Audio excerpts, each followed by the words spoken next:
வணக்கம் ஃப்ரெண்ட்ஸ். இன்றைக்கி என்னன்னு பார்த்தீங்கன்னா, ஆக்சிலேட்டர் கண்ட்ரோல் நிறையா பிகினர்ஸ்க்கு கூடுதுன்றாங்க.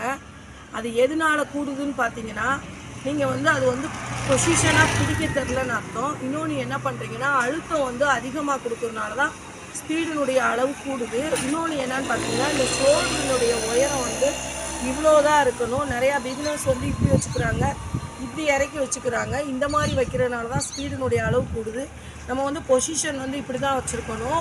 இன்னொன்று என்னன்னு பார்த்தீங்கன்னா, அதாவது இதை ஒட்டி நிறையா பேர் பிடிக்கிறாங்க. இதை ஒட்டி பிடிக்கக்கூடாது.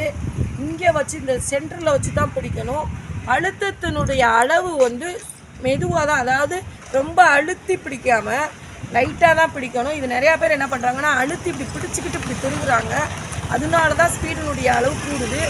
இந்த கண்ட்ரோலை மெதுவாக வச்சு லைட்டாக, அதாவது ஒரு நூல் அளவு கூட்டினாலே போதும். அதுதான் ஸ்பீடினுடைய அளவு. அதை பிடிச்சு வச்சு கொடுத்தாலே போதுமானது. இதுதான் ஸ்பீடு. இது நிறையா பேருக்கு தெரிகிறதில்ல. அழுத்தம் அதிகமாக பிடிக்கிறதுனால தான் ஸ்பீடினுடைய அளவு கூடுது. இந்த தப்பை யாருமே பண்ணாதீங்க. கரெக்டாக அதே மாதிரி பாயிண்ட்டு நடுவில் பிடிங்க. நிறையா பேருக்கு ஒட்டி பிடிக்கிறாங்க, அதே மாதிரி இங்கே பிடிச்சிக்கிறாங்க. அந்த மாதிரி பிடிக்க வேணாம். நடுவில் வச்சு மெதுவாக, அதாவது இந்த இதனுடைய அளவு மெதுவாக வச்சு கொடுத்தாலே போதும். ஸ்பீடினுடைய அளவு கூட்டுறப்ப மெதுவாக கூட்டுங்க, மெதுவாக குறைங்க. இந்த பக்கம் கொடுத்தீங்கன்னா கூடும், இந்த பக்கம் கொடுத்தீங்கன்னா குறையும். இந்த மாதிரி தான் கொடுக்கணும். இந்த பாயிண்ட்டுக்கு நேரம் இந்த பாயிண்ட்லேருந்து ஒரு நூல் அளவு தான் கொடுக்கணும். இதுக்கு மேலே கொடுக்கக்கூடாது. நம்ம சேனலை முதன்முறையாக பார்க்குறீங்கன்னா சப்ஸ்கிரைப் பண்ணுங்கள், லைக் பண்ணுங்கள், ஷேர் பண்ணுங்கள். Thank you friends.